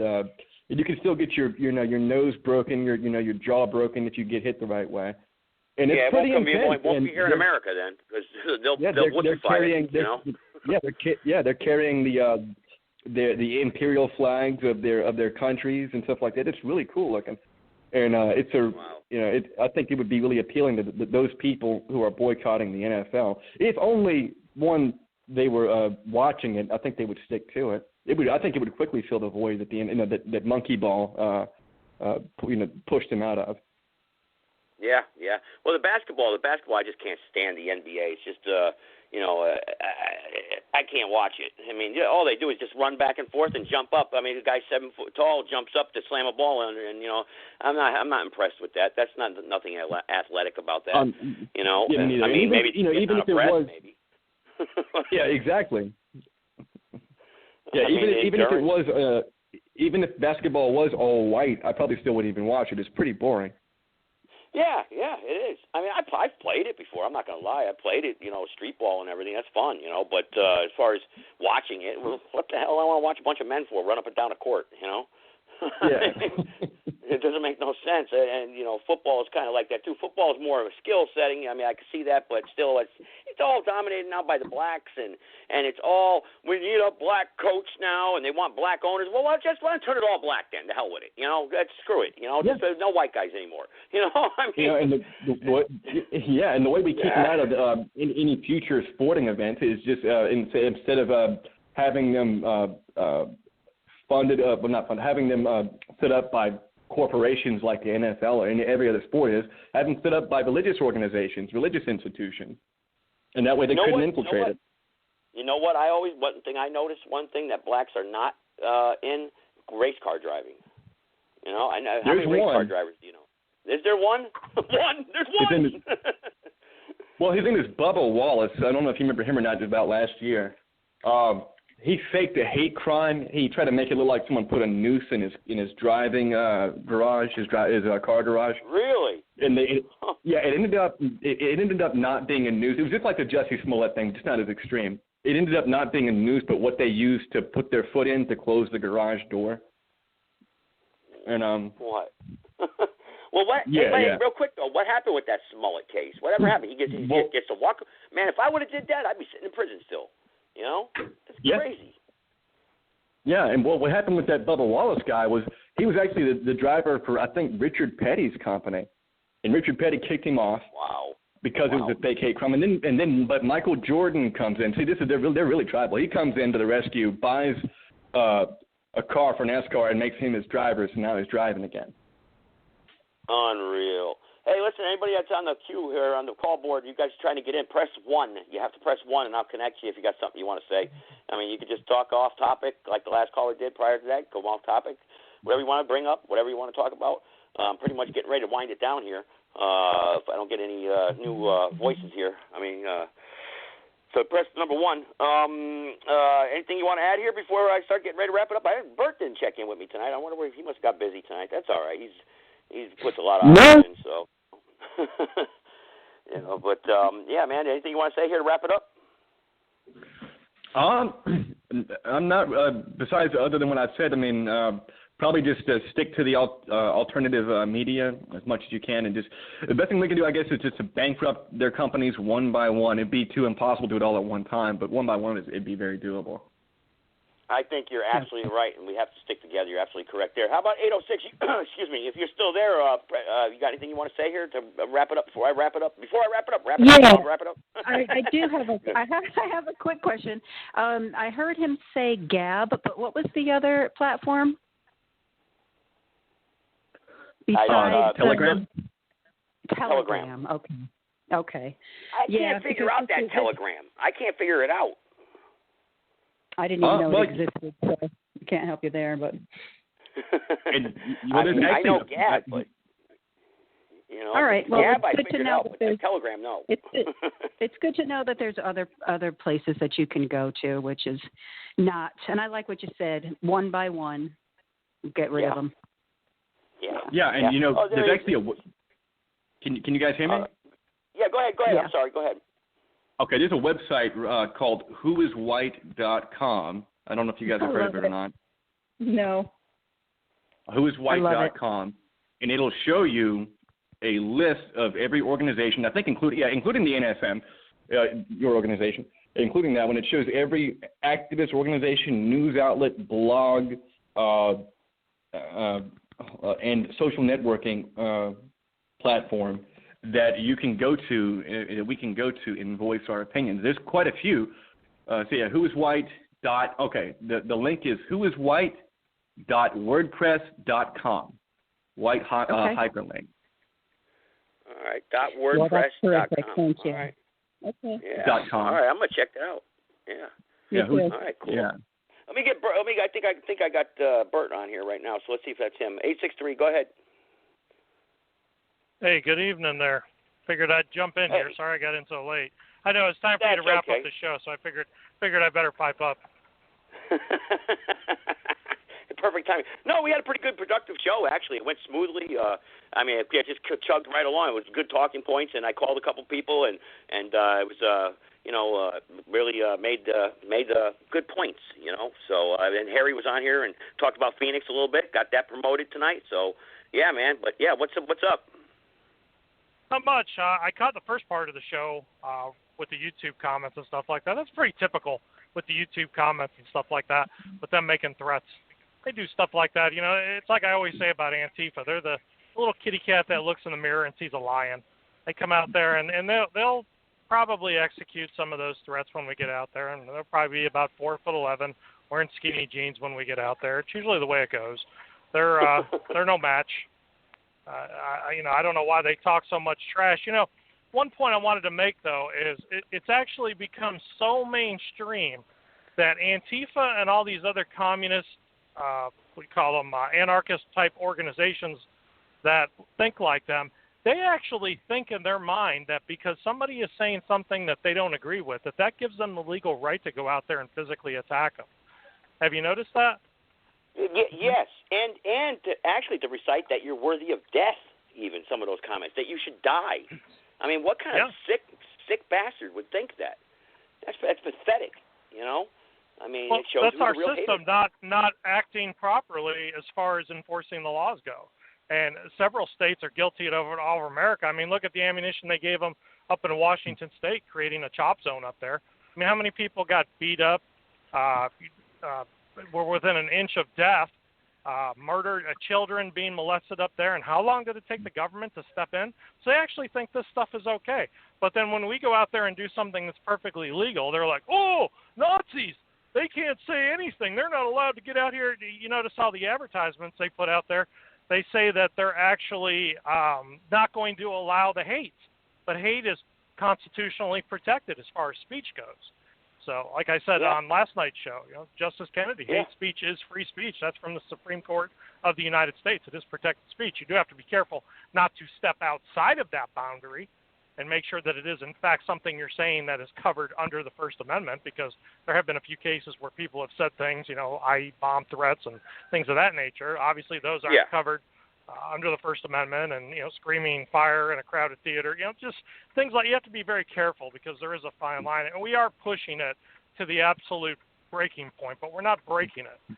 We're just exercising it all the way to the limits, if you will. Well, how come the news media did not report on that, those chop zones and everything? I never, that, and especially the Seattle news media. I'll tell you what I'll do. Next show I do, I'm going to line up a couple of those numbers there. I'm going to put some of these people on the spot and call them, and instead of doing the Federal Reserve note thing, question them. Hey, what's going on here? Not representing the NSM or anything, just me as an individual, and not being on the radio show either, not letting them know that, because I don't have to, because I'm in North Carolina. So North Carolina is a one-party state. I don't have to let them know I'm recording. So so that's the key here to when I do this. So I want to put these guys on the spot. Why is it that? Why is this this double standard where the National Socialist movement is so it's like the black dog, they're the evil Nazis, they're the murderers, they're the scumbags, they're the haters, but yet these guys are the ones that are out there posting, we're going to kill you, you have a right to die, and or you should die, and you shouldn't have a right to your First Amendment, and the news media, nothing. My theory on that would have to be, Joe, that it's because it's been tolerated. They think that they're the only ones that have any rights, and they think that they can actually step on our rights, exercise theirs, and step on ours, and that we have no rights. And because they're communists and we're Nazis, and the United States fought the Nazis in World War II, that doesn't mean anything. We're not Nazis. There are no Nazis alive today. We're neo-Nazis. We embrace the ideology. We're still Americans. We were born here in this country. And just because we think differently than them doesn't give them the right to attack us. And I could actually cite Cold War and how many people died in the Cold War during espionage and things of that nature, fighting against communism. I see stories all the time on there against tyrannical communism coming up mainly out of Russia back in those days, but them saying, people dying because that's happened. So they can't rightfully say that there wasn't a war fought against communism and in some cases anarchists as well. So I'll tell you what, though, if they think they're going to come out there and attack us, they better pack a lunch. That's all I could say, because it never seems they never seem to fare so well whenever they come out and attack us. So we will be legally carrying some pretty nasty firearms.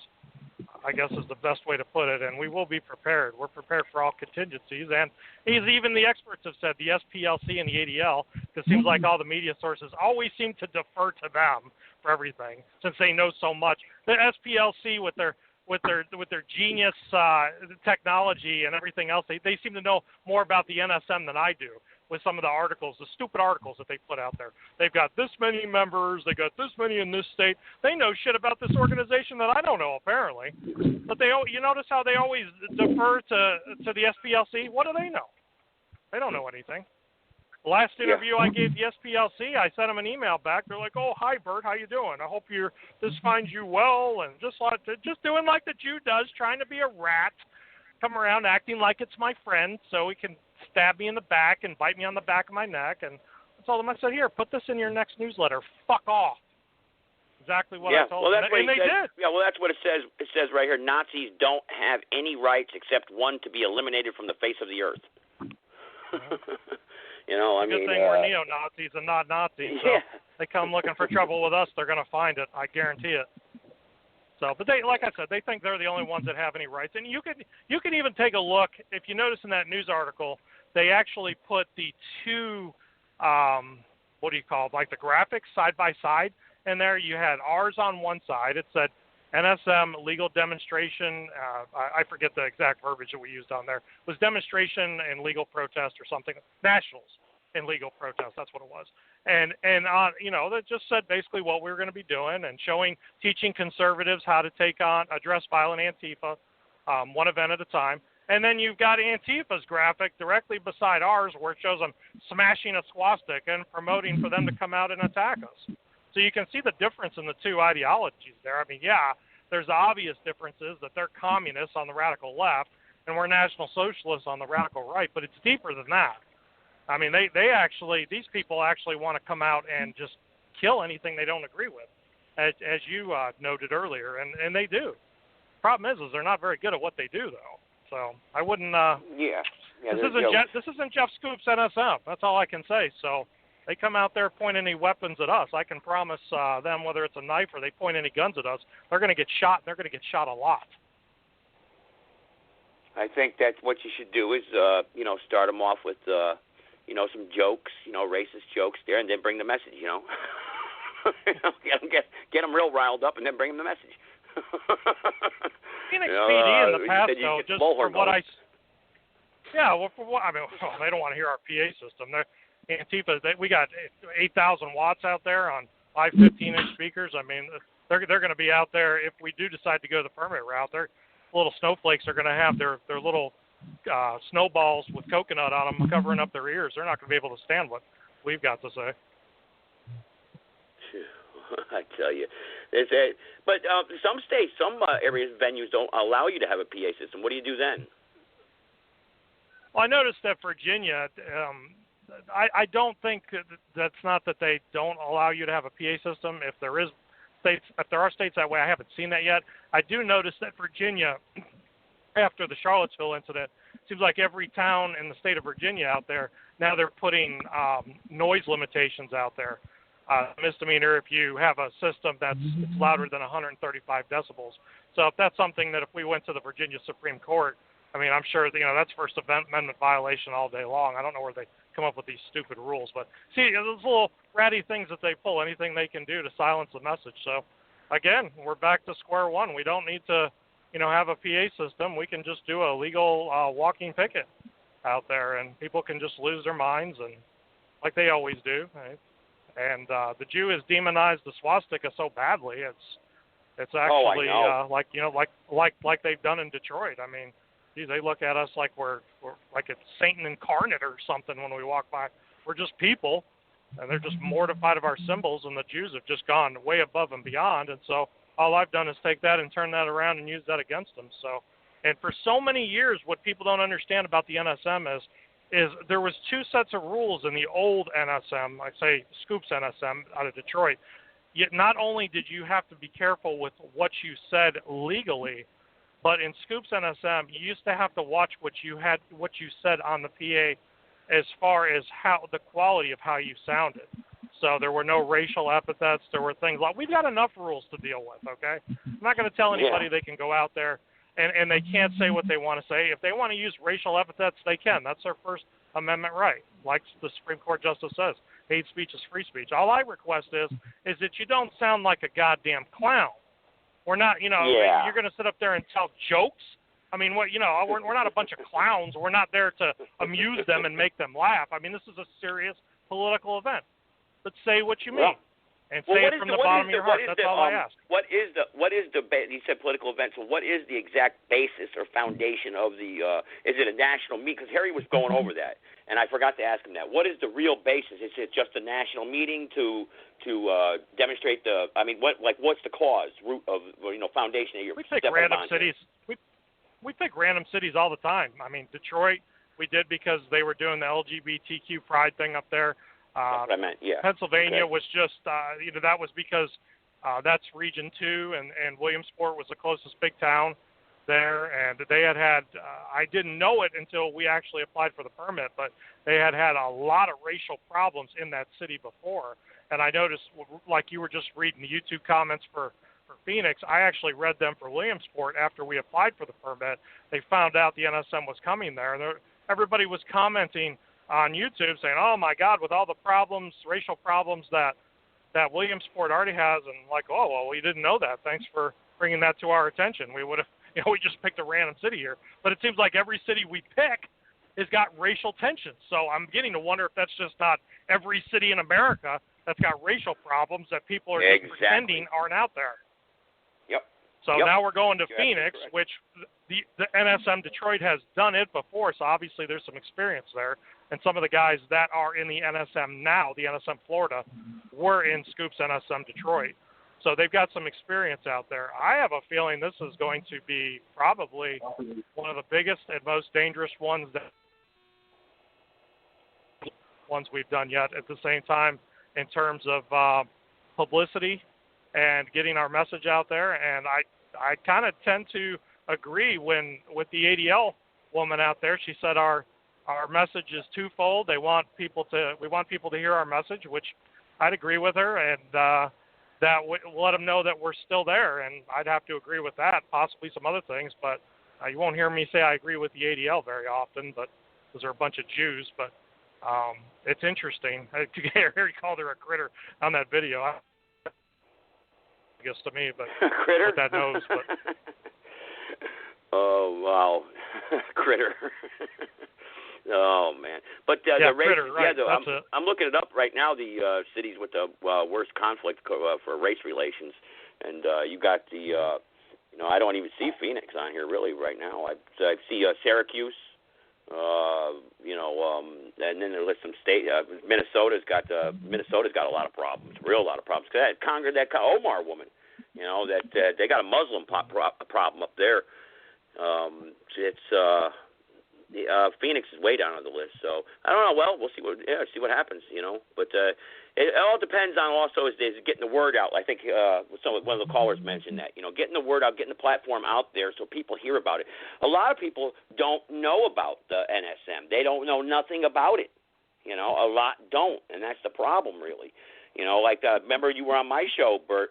He said, what's the NSM? What are you about? He had nothing. I mean, and then he just started arguing with you based upon what he had heard through the grapevine it may be about. You know what I mean? Mm-hmm. And he actually, believe it or not, he messaged me. He messaged me, Bert. He actually supports you. He said, I didn't know. I was, I got taken by surprise. That's what he said. So, okay. I mean, how sincere is he? I don't know. Well, it takes all kinds. Right now, the only faith most right-wing conservative libertarian Americans have is that Trump is going to come back and somehow, I guess he's going to be resurrected as president of the United States. And outside of that, if that doesn't happen, what are they going to do? Wait another 4 years and run around in some field like a llama, spinning an empty prayer wheel out there, hoping that this jackass gets reelected? I mean, come on, we need action now. I can't wait another 4 years for this stuff. I mean, I don't. Even if Trump had won, I thoroughly believe that it would not have, just would have been more of the same. Another 4 years, what? So you got 200 miles of border wall built. So at that rate, if you go in another 4 years, you'd have 400 miles done. Yeah. It's well, I know we got the spies listening and watching. I see what's going on here, but as far as my situation goes here in North Carolina, I think actually, to be honest with you, I'm going to be going down Monday and filing my notice of candidacy. So I got my committee already pretty much formed, because according to the election board rules here in North Carolina, you have to have a committee. You don't have to have a treasurer, but I'm going to have one probably. But you have to be certified through their rules. It's so rigged. The rules of the State Board of Election and the County Board of Elections, it's so rigged that it's almost impossible to get your name on the ballot. But since I'm picked by the Constitution Party, that's how I have to run. Because to Republican, I'd never get there because I'm not a part of the big club, and of course I'm not going to be a liberal. So I'm going to run as the Constitution Party. There's no National Socialist Party here. So it would take a couple of years to get that as a registered party on the ballot here in North Carolina. So, I'll just run under the Constitution Party, and no one will challenge me, most likely, and I'll be there in a debate with the Republican and Democrat and probably the Libertarians, and Green Party if they come, and see what happens, for the House of Representatives here, NC House for my district. I'll tell you this, Joe. Even if you don't win, which you probably won't right up front, the whole thing, it's a great publicity stunt to get your name out there, to get people talking, like, hey, that guy Joe Gibson, he ran however many years ago. I remember him. I'm going to vote for him this time. I didn't know what he was about last time, but I know now. So, if it doesn't help you this time, it'll help you for the next time. So it's free advertising. Got that right, brother. If they're willing to give it to you. The way we've got to deal with the Jew loves to, when they comes to dealing with us, they love to all the time. Just like I said, going back to the way Scoop did things, they were so careful about not saying anything anti-Semitic or hollering off any slurs. That's what the media wanted to hear, were all those slurs. That's what generates media attention. Granted, they may spin it to look like media attention, but when you don't do it, they totally dismiss everything that you're talking about. So in other words, we go out there, we do an event, nobody says any racial slurs, nobody says anything, and it makes it sound like a non-event. Basically, like nothing happened there, it's boring, it's not even newsworthy. So what would be better, to have something that doesn't even hardly make the news, or something out there, well, beep, beep, beep, they're censoring out everything on there? That makes news, and that gets the Jew to listen, because you're basically screaming in their face at that point, and they've got no choice. Bad press, good press, it's all press. And that's how we made BuzzFeed up in Detroit. I mean, BuzzFeed is huge. When you make that, you've done something, and we did. And I can't repeat on the show some of the stuff that we said to some of the fine brothers up there when we were going there. I think some of it was me specifically, but it worked. So in Williamsport, we got a ton of media out there that people didn't even realize. So that kind of is the name of the game. And like you said, a lot of people don't know who we are. And when you're the biggest in the country in the ADL and the SPLC, admit that. They acknowledge that, and people still don't know who we are. And the NSM website is on page 3 of a Google search, so obviously we're blacklisted. So these are all things that you've got to grab them, and you've got to say, hey, you can't turn your head away from this one. Yeah. Well, I'll tell you what happened to me was because of my podcast show. And, like, for instance, the custody issue I went through, the judge found out I did a podcast show, and at that time, I'm linked up with the militia groups across the country. As soon as she said that right there, you're unfit, well, that's it. And, I didn't have no hope at all in that courtroom. And she was a black liberal judge and basically flat out told me, you ain't getting nothing here, buddy boy. You're a racist, this and that, and they said it right in open court, and it's just the way. Hey, I'm not gonna sell out my race for nothing. I'm not gonna bow down to these people for nothing. Simple as that, and I don't care. Yep. That's just the way it is. I'm not breaking no laws. This is my. People need to be a lot more versatile than what they are. I can't believe that conservatives and libertarians are being cornered by this petty ass stuff. I'm going to lose my job, or I'm going to lose my house or my car. I mean, I can't believe that actually works with people. It does work. It's been very effective. Get another one. What are you? Yeah, get another job. Like I said on the other thing, what are you, an invalid or something? Go out there. Are you stuck in a wheelchair? Go out and get another job. You probably need to. Some of these jobs I've heard are pretty damn pathetic anyway. Getting fired might be the best thing that ever happened to you. I got a job working at McDonald's making $7 an hour, but no, my optimism is that Biden's going to make it 15 an hour. 15, that's going to be a high-paying job there, you know. Yeah, $15 an hour to be an idiot that knows how to. I mean, I'm not trying to discount people that are working, but I mean, it's not meant to be a full-time job. Maybe the manager positions at places like that, but as far as the lower-end help goes, those are supposed to be part-time jobs, and people are supposed to have them. You know, while you're going through school. Yeah. It's a low-level entry job. That's what it is, you know, and that's what it's designed to be, you know, and it's what do you get there at McDonald's or Burger King? You know, you get. I mean, what are they really doing for you? What if we just called Taco Bell? They didn't even know what a Federal Reserve note was. The guy could barely speak English. Yeah, I heard that earlier. You know? Yeah, it sounded like he was know. making a phone call to Mexico to ask them if they took Federal Reserve notes. I was trying to figure out what the hell I was listening to there. Thought we were on the Tijuana Express here, huh? Yeah, something. Oh man, well I guess I'm going to get ready to wrap it up. I don't see anybody new here that's on the board here. We went to 2 hours, so that's good. Yeah, if anybody else wants to press number 1, do it now. If not, we'll get ready to wrap it up. Bert, anything else you want to add? Just before I forget be careful. I heard you guys talking about websites earlier. Gab is okay. I'm actually on there. The NSM is on there. We've got a Gab Pro account on there. So it's actually pretty decent. Be careful on Telegram, though. Those accounts on there, people can clone those. I think I've got people on there, potentially informants that have cloned taken pictures of me off the internet and use that for my profile picture. And they go out there and they say all sorts of crazy stuff, everything from death threats to wow. Yeah, anything you could think of. Yeah, they, gay me promoting gay pride, gay Nazi stuff, and everything. And I've got an iPhone, and I didn't know this could happen. I've got one of the latest iPhones. It's iPhone 11 Pro, and somebody actually tried to hack my phone through Telegram just because I had the app on my phone. It tried to open up my camera on there, and luckily with Apple products, it asks you before it opens your phone. It says, such and such was trying to access your webcam. Do you want to allow them access, yes or no? And of course I hit no, but that's never happened to me before in terms of apps. So I immediately, I deleted the app and got it off there. Telegram is a hotbed though for informants, people, scumbags like Megan Squire and her scumbag husband there in North Carolina.